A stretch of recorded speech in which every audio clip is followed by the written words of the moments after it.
from the heart of where innovation, money, and power collide. In Silicon Valley and beyond, this is Bloomberg Technology with Emily Chang.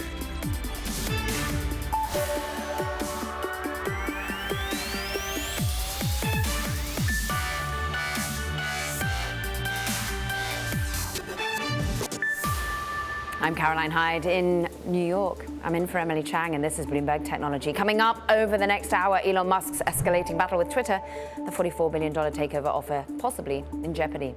Plus, TSMC, the world's largest contract chip maker, will report a better than expected quarterly revenue, signaling that electronics demand is holding up better than investors feared. And we look at today's jobs report, the US number, and how the tech sector is faring out in the numbers, especially with many companies laying off employees. We'll get to that in but a moment. But first, let's get a check on these markets. Bloomberg's Katie Greifel with quite a run for the NASDAQ. Quite a run, kind of a muted end to what had been, a week of gains. If you look at the S&P 500, ending down just a hair, about 0.1%. Tech, of course, fared better. The NASDAQ 100 gaining about 0.1%. Your big outperformer was the chip stocks. You had the Philadelphia Semiconductors Index posting 0.5% gain, even with two-year yields rising almost 9 basis points just on the nose after that blockbuster jobs report we got this moment. But let's stay on the chip because they were the outperformer today, outperformer on the week. If you look at the past 4 days for the SOX index, up 6.5%. Most of those gains came yesterday. You had Samsung come out, report a bigger than expected jump in revenue. That sort of changed the mood music for the space in a really good way. And as you can see, closing out with some really solid gains for an index that has been struggling. And speaking of solid gains, let's end on Bitcoin just for you, Caroline. It had a pretty good week, best week actually since October. But if you look year to date, as you can see, barely made a dent. Bitcoin still down over 52%, close to 53% year to date. And as you look at this, you can see that the line went up a little bit, but again, barely a scratch for what's been a really bad year for Bitcoin. It has been. Katie, we thank you.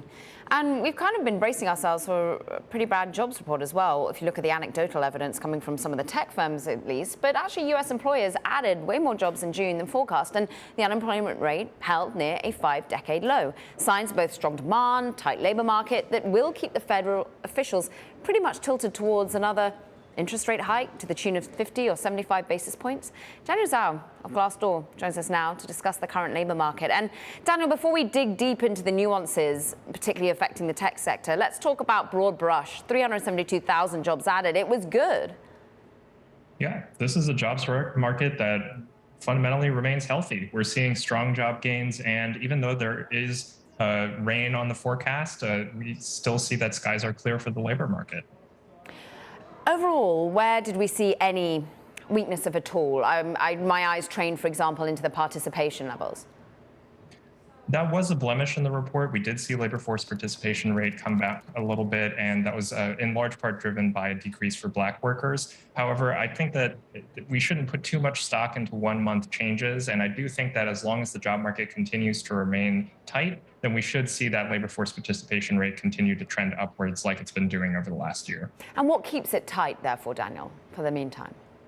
Well, we still see that employer demand is extremely high. There are over 11 million job openings, almost still 2 job openings per unemployed worker. And so as long as that relationship holds, then we should continue to see more workers being drawn in from off the sidelines. Yeah, I have to say to that end, I was confused. When you look at the amount of women in the workforce, it's still well below where it was pre-pandemic. As you say, Black workers, Asian workers in particular, men not participating in the levels that they were previously.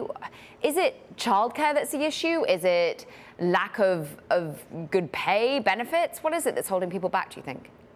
There definitely are some pandemic-related factors. So when we look at childcare and elder care, which I think is especially important to keep in mind given the context of long COVID, those care factors are definitely something that are still holding people out of the economy. COVID itself is still, of course, going on, and that does prevent some workers from fully engaging. But I think it's also important to remember just structurally that because of retirement, because of the aging population, we should naturally expect the labor force participation rate to come down a little bit.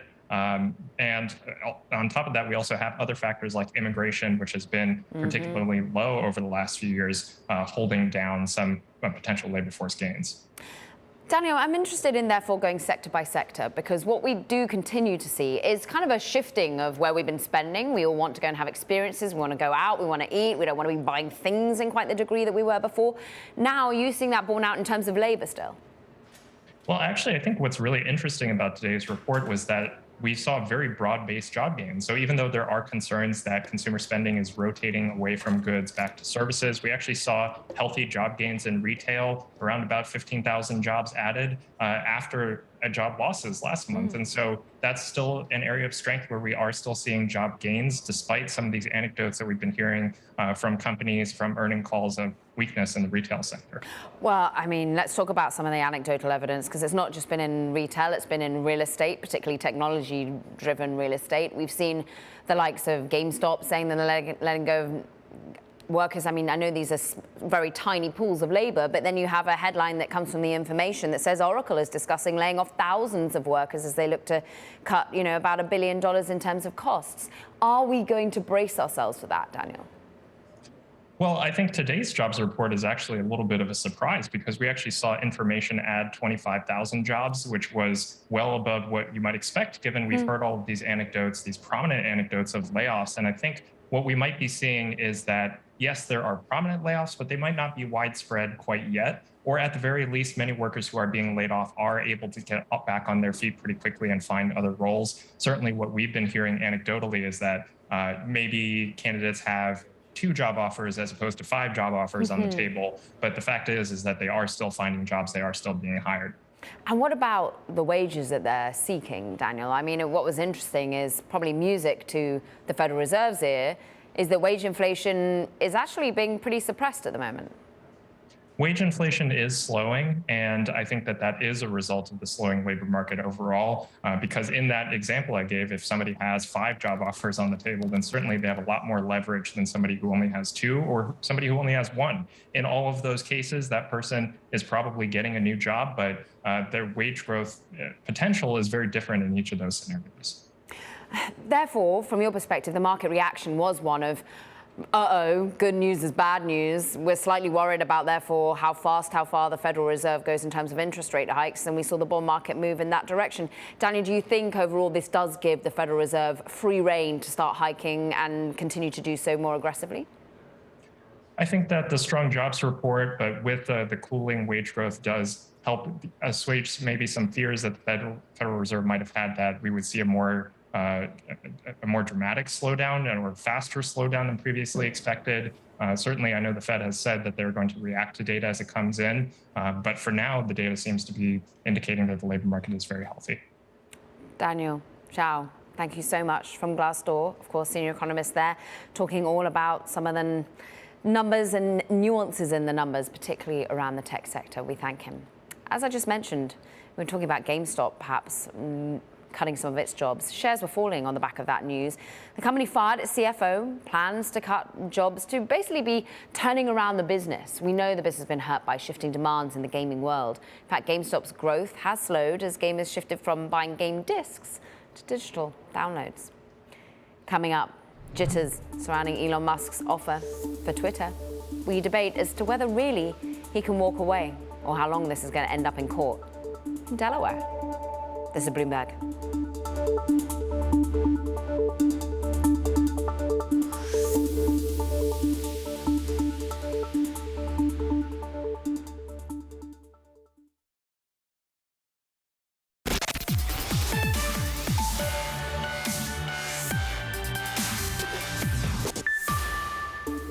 Well, let's check in on where the big deal is or isn't going. Of course, we're talking about Elon Musk's escalating battle over bots with Twitter.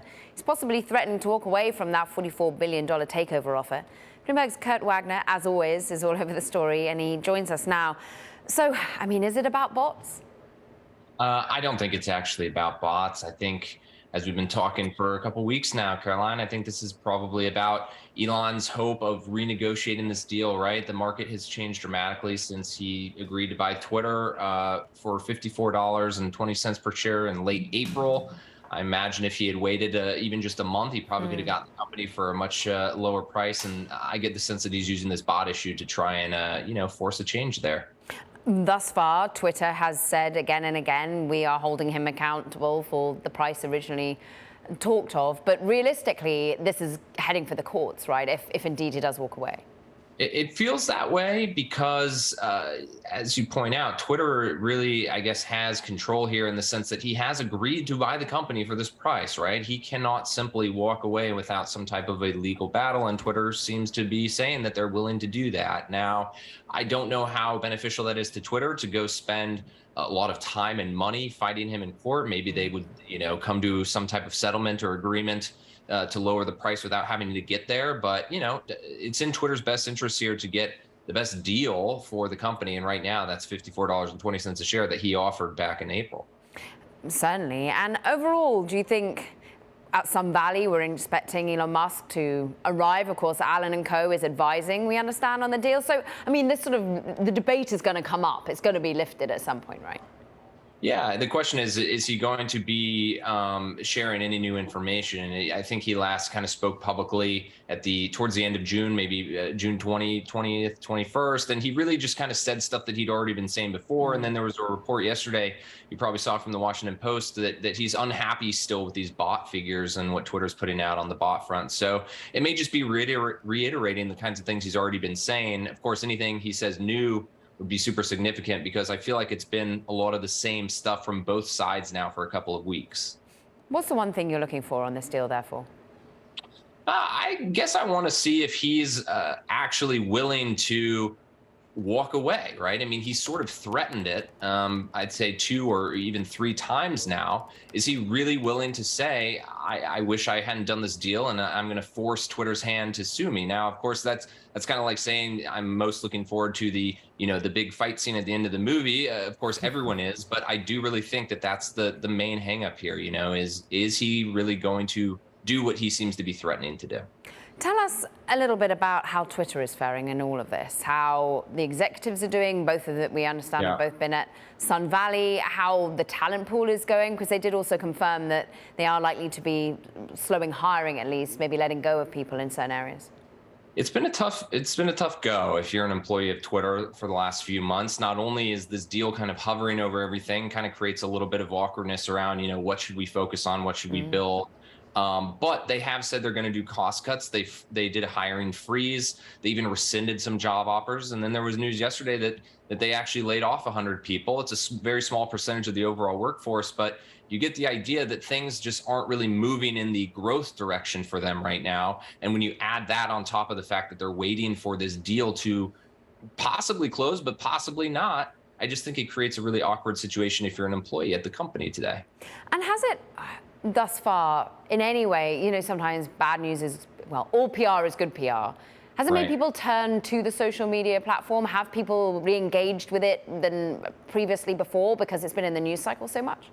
It's a good question. We'll actually probably find out because the second quarter just ended, of course. Now, last time they didn't do a full earnings. They didn't do a call. They just kind of released kind of a bare bones press release with some numbers, but it'll be interesting to see if the user growth is still there. But, is this driving people to the service? I'm a little skeptical only because a lot of things that drive people to Twitter are major news events, like an election, for example. I'm not sure if the idea of there being a acquisition is the kind of news event that's going to bring people to the service. Just stick with us for a moment because we've got a 13D, as we like to get, just on a Friday when everyone's going home. But we are getting some sort of updated 13D coming from Elon Musk, of course, regarding his bid for Twitter. And understandably, we're going to have to read through it in real time overall. But it seems to be, once again, updating us. Previously, we've had sort of how much of the deal has basically got backing from private sources, as we understand. And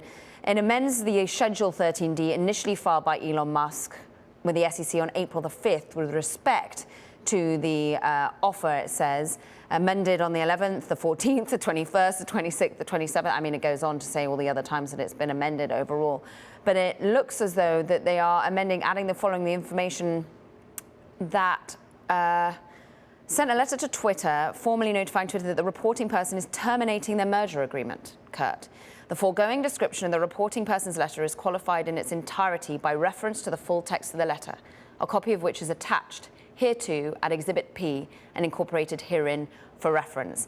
The letter, therefore, I'm going to be opening up. This is real-time reporting on Bloomberg as well at the moment. So it does seem as though Elon Musk has filed an amended 13D. And as I've been saying, it looks as though they are saying that they are terminating their merger agreement. So saying on July the 8th. What do you make of it? I mean, you're hearing me reading out live on air at the moment, and we're going to be rushing for every single reporter that's currently in the building. But do tell us as to whether or not this could well have been expected overall. They say this is actually a letter that's dated to Twitter Inc. Ms. Gadd, it says we refer to the agreement in section 6.4. They talk about the business, for any reasonable business purpose related to the consummation of the transaction, Twitter has not complied with contractual obligations, it says. For nearly 2 months, Mr. Musk has sought the data and information necessary to make an independent assessment of the prevalence of fake or spam accounts on Twitter's platform. This information is fundamental to Twitter's business and financial performance. And he says thus far necessary, they say, and is necessary to consummate the transaction. So it looks as though Mr. Musk has decided that, look, we can't do it because we haven't got the right amount of information on bots. Do you see my face here? This is the face of someone who's learning, that the last 3 months of work and reporting that I've done is just kind of the tip of the iceberg here. It sounds like we have more to go, but am I surprised? No, only because we've seen this move in this direction, right? We were just talking about that they haven't been able to agree on this, and that Elon seems very focused on reducing the cost of this deal.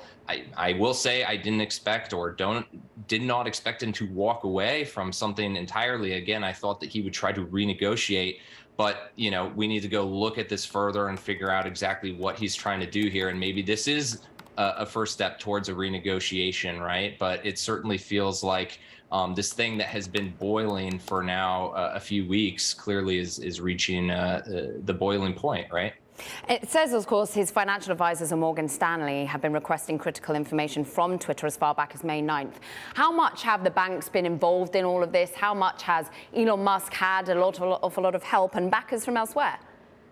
Yeah, I mean, he's had a whole lot of advisors throughout this whole process, right? I mean, these things it's not just Elon Musk and Parag Agrawal from Twitter sitting around hashing this out, right? There are entire teams of people that are passing information, that have been in contact daily about this kind of stuff. I think the debate has been, what is Twitter giving Elon and what is Elon demanding? I think in this case, Twitter has said, hey, we're going to give you the fire hose of tweets. We're going to give you every public tweet on the service. And Elon, clearly, as you just read, is saying that's not sufficient for calculating what I need to calculate, which is the percentage of bots. And I think the real issue here is that they just don't see eye to eye on this bot issue. And clearly that's big enough for him to pull this offer. But again, it feels like we've been building this for some time. I have to imagine he had a little buyer's remorse, given that he made his bid in April, and we've seen what the market has been doing the last few months since then. All of this makes it feel to me that, I reiterate the same sort of question before, but this is destined for the courts, right? I think so, right? Because we were just talking about, Twitter has said repeatedly, we plan to enforce the merger agreement, right? They have come to an agreement. So even him saying, hey, I'm pulling out from this thing, Twitter, my understanding is that they legally can try and force him to buy the company for the price that he agreed to. So I don't know what again, need to look closer at the filing. I learned about it just as you were reading it to me on air here. But I do think that this feels like it's headed for a court 100%. And just remind me of the breakup fee. Yes, so there is a $1 billion breakup fee, but it's not as simple as Elon just simply, paying $1 billion and walking away. There has to be other elements of the deal that kind of fall apart, and then he would pay that as a penalty. Again, it's not a fee that you can pay just because you feel like you wish you got a better deal. Kurt, can't say what we'd do without you. Thank you for being there in real time on telly to be able to read through a 13D filing with me. We thank you so much, Kurt Wagner. Thank you. So as we say, Elon Musk is terminating his Twitter merger agreement. We understand a new 13D being filed joyfully on a Friday afternoon. Just everyone wants to head out for a well-deserved rest. He says that Twitter has failed to provide essential information and hasn't complied with contractual obligations. All of this, of course, regarding those all-important bots, he says. Shares of Twitter sinking in after hours. Join us for more. This is Bloomberg.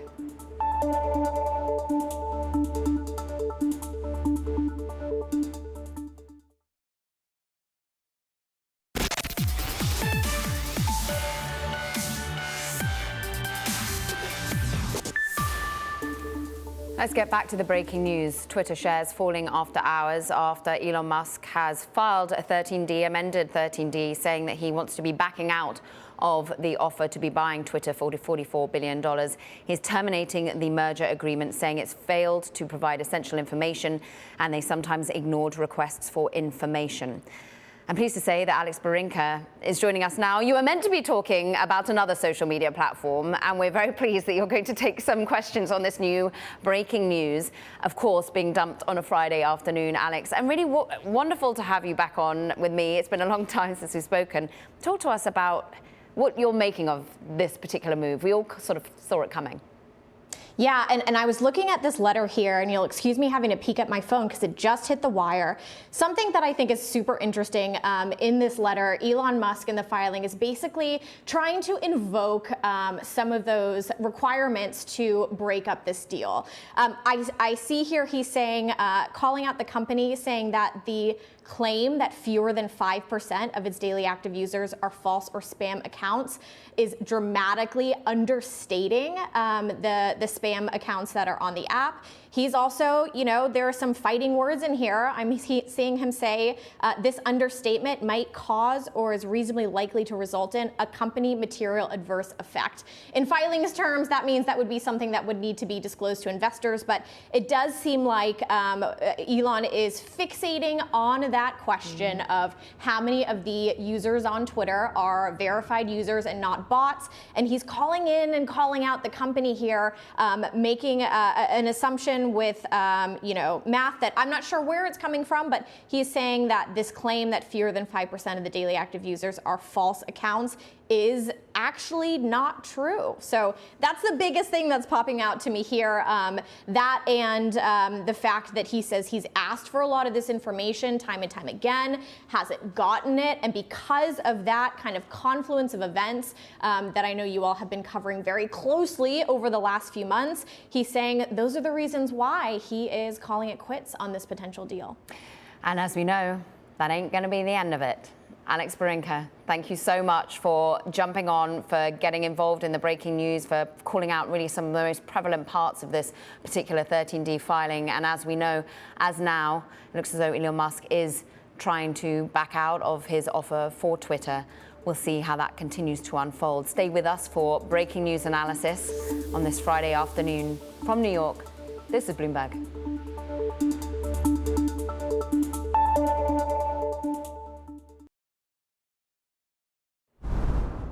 Breaking news for this Friday, just to add a little spice before your weekend, that Elon Musk has indeed terminated the Twitter merger agreement. He is, of course, sending Twitter shares spiraling lower in after hours. He says some of Twitter's monthly daily active user disclosures are false or indeed misleading, and he believes the spam accounts are higher than 5%. I'm pleased to say Crystal Tsi is with us. She's still in the building. She's willing to jump on air with us. And Crystal, of course, you've been looking at some of the nuances to this because, yes, he might try and terminate this deal, but as we know, this isn't going to be as easy as all that. It's not very easy because we have reported that it's first of all one of the quickest ever M&A processes, and it was so quick because he waived some of the due diligence processes, and now he's coming back and saying that he has requested information and Twitter hasn't really been complying with that, and Twitter has been saying otherwise. So the really interesting angle here is whether Musk actually get out of this deal and whether Twitter is going to sue. So that's the next thing that we're really looking at,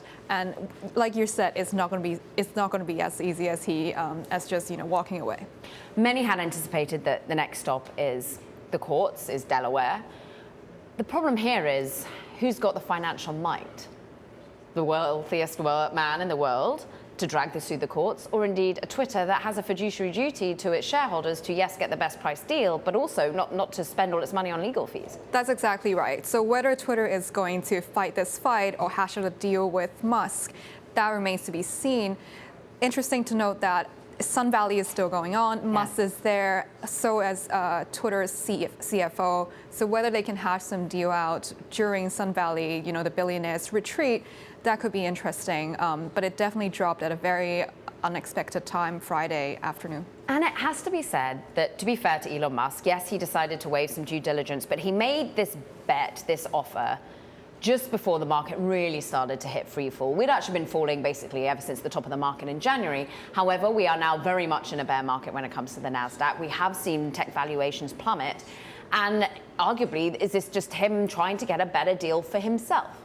We've actually seen this kind of scenario before, right? The market can turn very quickly. If you remember in the beginning of COVID, Victoria's Secret was super close to getting bought, and that deal got reversed just because of how much the market has changed. So that could be one of Musk's argument here, that the market has turned so much that it's no longer the same price. Well, that to me sounds like a price recut, not an entire termination. So, but he just entirely skipped that and just went to the termination in the 13D that we saw just now. The whole story is still unfolding. Could there be a deal? Could he just actually be using this as a gesture to recut the price? We don't know any of that yet. We're going to keep reporting, and if we have anything more, you see it on Bloomberg News. It is a deeply expensive game of poker that we're all trying to read every single side on. And overall, like, the market has seen a complete drop in M&A, right? Like, yes, there have been some one-off enormous deals at the beginning of the year for the first half that have managed to support the overall M&A numbers coming in, Microsoft, Activision, for example. But really, we've had every deal put on ice thus far. That's true. A lot of processes that have been going on had to, either scale back or just entirely was put on ice, like you said. A couple of big deals like the VMware are really holding up the M&A volume this year so far, but we are actually seeing M&A volume significantly lower than last year. That said, last year was an outlier. Everything last year was just enormous, in terms of volume. Whether it comes back, and it will be extremely interesting. Also, this year's volume so far has hinged on Twitter and Elon. So yes, it could just entirely reverse this year's M&A outlook. Some bankers might be cross. I'm pleased to say also with us, with Crystal C's expertise, is Kurt Wagner, of course, the man who's been following this headline by headline, blow by blow, 13D by 13D, and it was hilarious how many amendments that have been made since that all-important April date when we first learned he was going to be making that offer. But Kurt, anything else that you've seen within the 13D this time that has caught your attention? Well, I mean, he's obviously creating a narrative here, right, with this letter that he sent to Twitter today, dated July 8th, where he says that the company did not cooperate, that he's been asking for certain data, that they, have made it difficult. I think the letter also included some information about how they weren't operating under normal business conditions. We talked in the last segment, I believe, about there being some hiring freezes at Twitter. They have fired some top executives. Now, what's interesting about him kind of claiming that maybe Twitter was making poor business decisions while we wait for this deal to close is that I got the sense, and as I was told kind of throughout the reporting, that Elon didn't really care too much about all of that stuff. Yeah. Like, he wasn't worried that, CEO Parag Agrawal was still kind of running the company as you would run a company, right? So it's just funny that these things that didn't seem to be a problem are suddenly making their way into this narrative of why Twitter is at fault for why this deal is falling apart. Because certainly from the letter, Elon Musk is pointing the blame to the company, not saying, hey, I've changed my mind. Yeah, just going back to that TED talk that he made just at the time that he's putting in the offer, and it seemed to be not about profit. It was more like a move for society. He wanted to, of course, This was all about free speech. This was about making this a private company rather than a public company. He was doing some sort of service. Why now does, he care about all the nuances? And it does feel, ultimately, he cares about the price.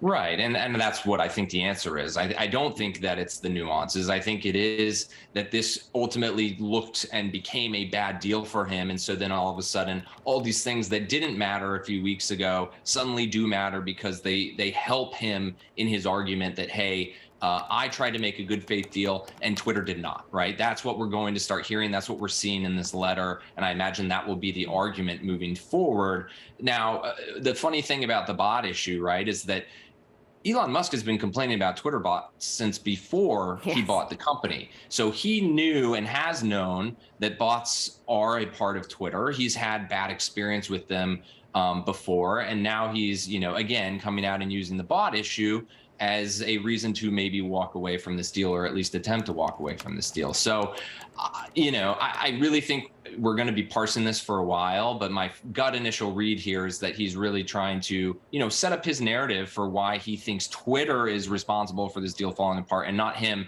And obviously he's doing that because if he's the one who walks away or makes this an issue, Twitter might be able to sue him to try and force him to complete the deal.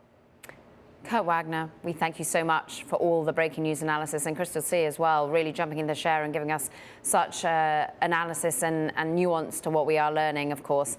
That is, Elon Musk is looking to terminate the deal to buy Twitter. We're going to have so much more on the market moves and indeed market moves of Tesla as well. Stick with us. This is Bloomberg.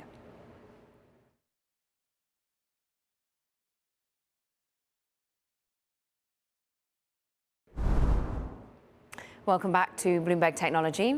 Guess what? Breaking news. Elon Musk, as many had predicted, has indeed started the process of trying to terminate the deal to buy Twitter. He has filed an amended 13D and, of course, is calling out failure to provide essential information, ignoring of requests for information, in particular what he calls a number of bots that he thinks are far in excess of 5%. All of this has driven Twitter's stock down after hours and moving some other shares as well. Katie Greifeld, I'm pleased to say, still in the house with us. And of course, our cross-asset reporter. You've been looking at a lot of notes leading up to this about probabilities of whether this deal will get done.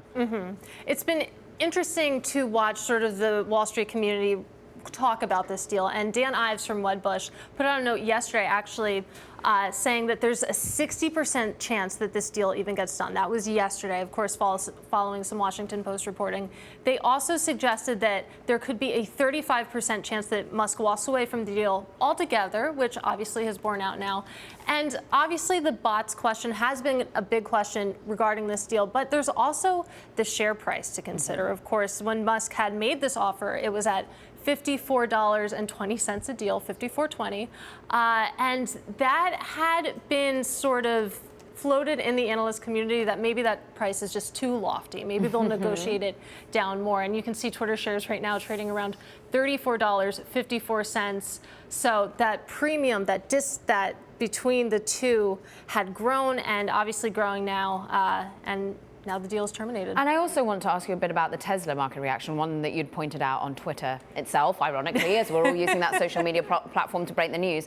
But remind us as to why Tesla might bounce on it. So the deal here is that obviously Musk is the CEO of Tesla, and so the bull case behind why you're probably seeing the shares move higher in after hours, I see Tesla shares up over 1% at the moment, higher than when I tweeted this, is that perhaps Musk will now refocus his attention on Tesla, supposedly, his main company. But as we know, I mean, Musk has always been sort of a part-time CEO of Tesla. He obviously has a lot of projects going on, including SpaceX. So we'll see if this move holds when we actually get into real trading on Monday. But interesting to see the after hours reaction. You see the knee-jerk move lower in Twitter, shares down over 6%. You look at Tesla shares up, moving up to 1.5% or so now. So that is the knee-jerk.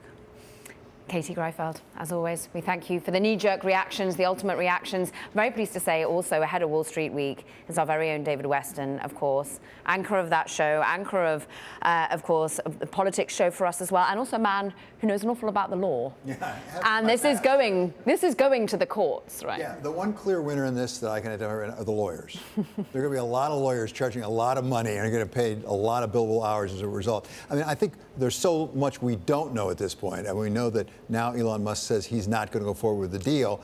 We have to take him at his word. At the same time, he has some legal obligations he has to address. The Twitter board's been very steadfast in saying we're holding to your deal. And you have to ask, is he really getting out of it, or is this a negotiation? Is this a negotiation over the $1 billion breakup fee or a lower price, as Katie just suggested, for the company? Let's be honest. He would not have offered $44 billion a month after he offered it. It was no longer a sensible price. And he's saying, I'm not sure I want it at that price. We'll see. But I'll guarantee you there's a lot of legal action coming up. And of course, David, it is the fiduciary duty of the board to fight for the highest possible price. It is also going to be incredibly costly for the board of Twitter and indeed Twitter's executive team to be paying these sort of legal fees when we know it's up against the wealthiest man in the world. Absolutely. And two other things I'd add to that. Number one, there's a fairness opinion that was rendered by Goldman Sachs and others saying this is a fair price. It's awfully hard for the board to say, okay, we have a fairness opinion saying that price is the fair price. Now we're just going to give up on it. We're not going to pursue that anymore at all. That's a tough thing to do.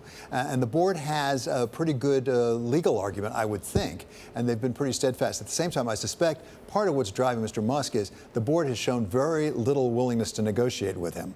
And this, as I say, it may be he's really trying to get out of it. It's also possible that that in fact he's really trying to get a real negotiation going on. And also, David, going back to how this deal erupted, he did this in a completely bombastic way for many a lawyer. It felt as though documents were put in too late. Documents weren't filled out in the normal way, and indeed it seemed as though he waived his rights to due diligence. Well, he did, I think, explicitly waive his rights to due diligence, which says something. But say bombastic and Elon Musk is not necessarily contradictory, yes, right? It's not a total surprise it would work that way. But I think from talking to people who know Elon Musk and have dealt with him even during this time, I think there's a good part of Elon Musk that really did want to buy Twitter, maybe still does want to buy Twitter. He genuinely wants to buy this company, thinks he can do something good with this company. So I don't think he was just toying with it at all. I just think he's definitely of two minds, apparently. David Weston, what would we do without your legal expertise? And indeed, of course, a man who's going to go on and talk about this a little bit. And of course, your show, which we all want to be watching, Wall Street Week, Balance of Power as well. Of course, you can tune in to David Weston there. But we thank also our own Katie Greifeld for the market moves and the reactions. More for you in terms of analysis to the breaking news this Friday. Of course, Elon Musk backing away from that $44 billion deal for Twitter. This is Bloomberg.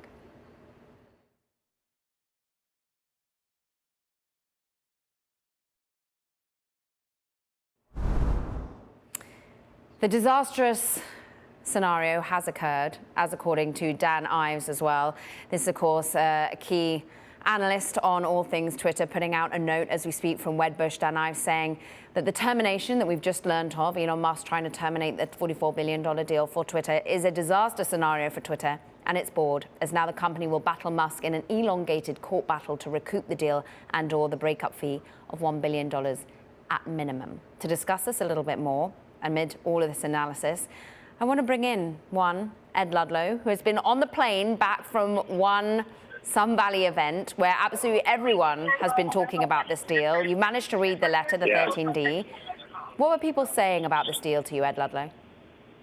You know, all of the investors I've spoken to over the last few days have been bracing for this. The idea that a termination was possible. We know about the $1 billion reverse termination fee for both parties, but you know, investors are bracing for an outcome where we have a long, protracted legal battle between Elon Musk and Twitter's board. You look through the letter that Elon Musk sent to Twitter's chief legal officer, Gadget, you know, he's pretty clear. He made multiple attempts to request information about how the scientific approach that Twitter's board was taking to quantifying the level of bots on the platform, right? This idea that there's less than 5% of bots on the platform in terms of the user base has been a long-standing boilerplate that Twitter have used in regulatory filings for many years. And so it's kind of weird and surprising that this was an issue for Musk in the first place, because you remember back to April 25th, when he signed the deal, he waived due diligence.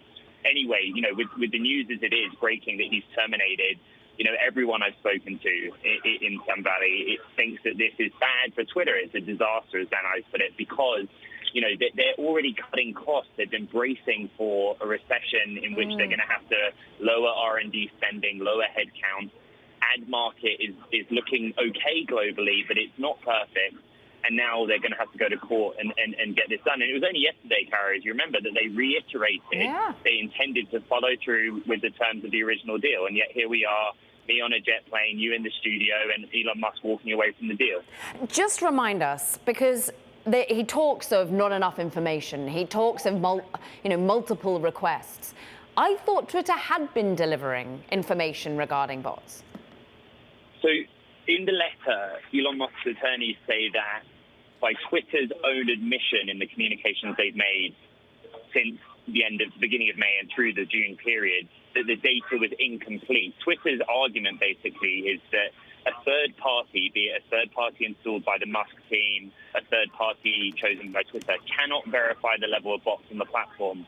The reason being that Twitter's methodology for verification uses a mix of private data that they hold as the platform operator and, you know, private data is such that they're protecting the consumer and public data, and only Twitter has access to that. And that's what the discussion is around, how complete that data was. Yeah. Ed, remind us, because Elon Musk is due to be I think he's already arrived, has he not? Or is at least due to arrive at Sun Valley. He's meant to be giving a speech tomorrow. And the key issue is Allen & Co., were they an advisor on the deal in some way? This could be an amazing meeting of all the top executives, because I understand the CEO and the CFO of Twitter are also at Sun Valley. Yeah, look, I'm just going to say it out loud. I wish I was still in Idaho, or I wish I was with you in the studio, because this is the most crazy story of my career and lifetime. That Allen & Co. is an advisor on the Twitter side. Okay, Allen & Co. is a long-standing investment bank and advisor for Twitter. And then on the other side, they've invited Elon Musk to the conference. No one saw Parag Agrawal, Ned Siegel, and Elon Musk in the same space. As you know, I asked Ned Siegel and Parag Agrawal last night if they were worried about Elon Musk walking away. Twice they declined to answer the question, and 24 hours later, he walked away. So there we go. There we go. Ed Ludlow, we'll let you go for a moment too. Thank you so much for jumping on the phone with us, Ed Ludlow, with the analysis. We've also got some expert analysis from a senior analyst on Twitter of Wedbush Securities, one Dan Ives, who has a rating neutral on Twitter, who has a price of $38.79, and who has a 12-month price target of $43. But Dan Ives, you've already put out a note. You're a busy man. What do you make of this walkaway? I mean, for Twitter, it's a nightmare scenario, because now as a standalone company, stock could be $25 to $30 on Monday, and they face just a brutal court battle with Musk. And this has been a circus show in terms of from the beginning. It never made sense as to why Musk wanted to buy it, but now the way it ends, it really ends. It puts them between a rock and a hard place, and the street's gonna really have a hard time with this in terms of Twitter basically being viewed as damaged goods. I'm really interested in, and originally, as we were hearing when we were talking to David Weston, that, $44 billion was deemed fair value for overall Twitter, as said, I think, by Goldman Sachs. Why do you have a fair value price of $38.79? What is it? What's the underlying business model? How much has that eroded since Elon Musk first put in his offer? Well, first off, $44 billion from the beginning never made sense. And that's why there was no other bidder within miles of it. We always thought fair value for Twitter was somewhere in an acquisition 42 to 45. And now the fake account bot issue, as that's really come to the forefront, I think now this is a stock that's going to have a 2 in front of it because of those metrics. And also the market's changed so much since the deal, whether it's Musk getting cold feet, and now it really sends us all into a tailspin in terms of Twitter. And I also think Musk comes out with a black eye in terms of how this was all handled. I agree, and many would agree, I think, in terms of how certainly news organizations view M&A offers. But I'm interested in your take from a $44 billion price tag. What is it about the bots? I thought we sort of knew about the bots and the fact that, what is it that, from a Twitter perspective, could have been done better on that? Well, it's all about, is it 5% or is it 20%? And I think even though the bot issue's always been a black cloud over Twitter's name, even if you go back over the years, now it comes down to just how big is that number, because that's the monetization, that's the metrics. Then on the other side, others will argue Musk this is a scapegoat. It's cold feet. Yeah. He basically woke up one day, decided not to do it in typical Musk fashion, and now the knives will be sharpened going into what's just going to be a Game of Thrones court battle. We currently understand, of course, at the moment breaking news continues, but we do understand that the Twitter board is committed to closing this transaction, according to Brett Taylor. Now, the Twitter board is planning legal action to enforce this agreement. Dan, how much of a money suck is that? Look, I think right now, Twitter's going to officially come out with that stance. This deal, when the stock was trading at $38, it was telling you $54.20 was never going to happen. Now the question is there still some chance that there's some renegotiation that happens? I think the ill will is too much at this point. And now Monday, Twitter's going to be looking at a stock with a 2 in front of it, probably 25, high 20s. And now this starts to go into free fall. Dan Ives, we want to thank you so much senior analyst over there at Wedbush Securities, already putting out a note on this deal.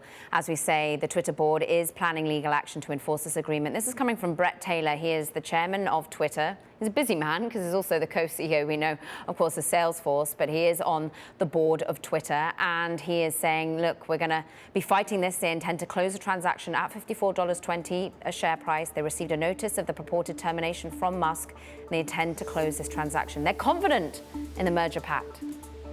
For all of this, is Bloomberg in New York. Have a good weekend.